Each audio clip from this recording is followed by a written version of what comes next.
What's the deal, y'all? This your man, King Eric, the media assassin, coming at y'all with another video. Be sure to subscribe and the like button for me. So I figured I'd just go in and get into some wrestling news because I was going to allude to that the other night. Now, for those who don't know, Jeff Jarrett made his debut in the AEW. And my thoughts is, AEW is in trouble. Let me tell you why. It seems as though the honeymoon phase within AEW is over now. Now we got to get to business. The same way Triple H is finding this out now with him taking over the duties over Vince McMahon after the investigation and he was let go earlier this year. Now Tony Khan is figuring out now the honeymoon phase is over. We got to make stars. We got to make new stars. We got to draw ratings. And this was a bad trade for one. Like, y'all got rid of CM Punk, who was a draw. Then I don't think the Elite is coming back. The Young Bucks and Kenny Omega, I don't think they're coming back either. That's my personal opinion. But the way this should have been handled, and I said this many times before, even if they had a fight, suspend them for 1 month and bring these guys back because you need draws. Then when you bring them guys back, you set a protocol. There got to be respect. There got to be a situation that nobody can go in business for themselves. You got to set the rules as a boss. Tony Khan is really not a quote-unquote boss. He's a rich kid playing with money. And it's showing now. A lot of talent is starting to show unhappiness. A lot of talent is starting to wanting to go to WWE because they see that the grass is greener with Triple H is in charge and McMahon is gone. So now they got to find ways to pique interest. And I give them props for doing this. I give them props for trying to tap into the urban crowd. They're trying to bring in rappers to engage with the talent. They brought in Rick Ross. They brought in Trina. They brought in Kevin Gates. They brought in West Side Gun. They're really trying. I applaud them for that.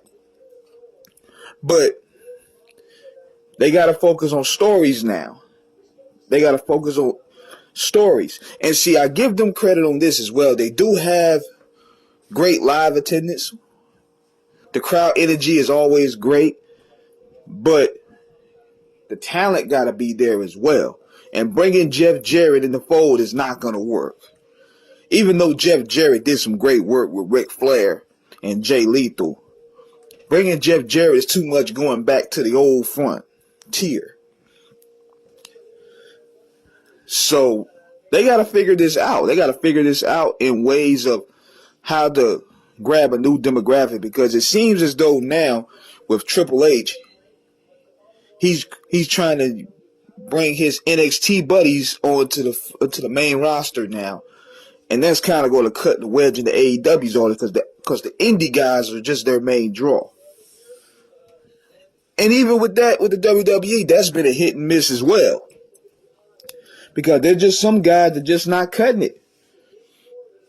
Karrion Kross ain't cutting it. I'm sorry. Johnny Gargano, he proved he wasn't even ready.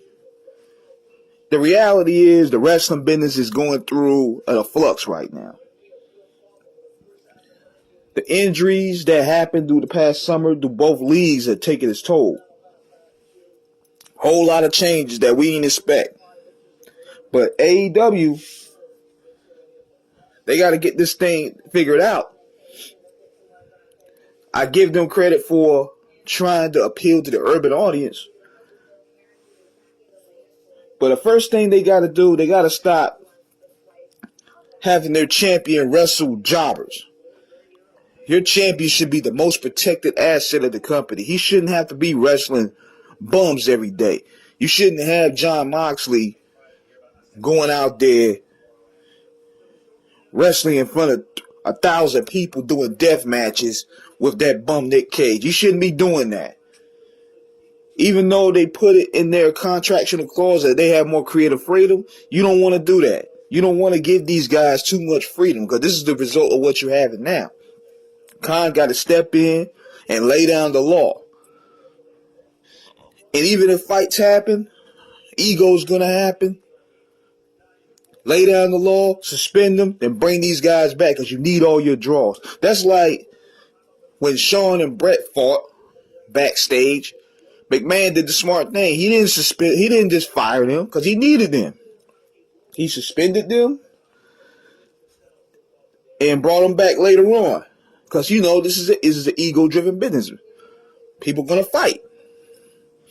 But the way Khan did this is biting them in the ass. Because now Punk is gone, which was a draw. The Bucks, who clearly was there from the beginning, they're not here now.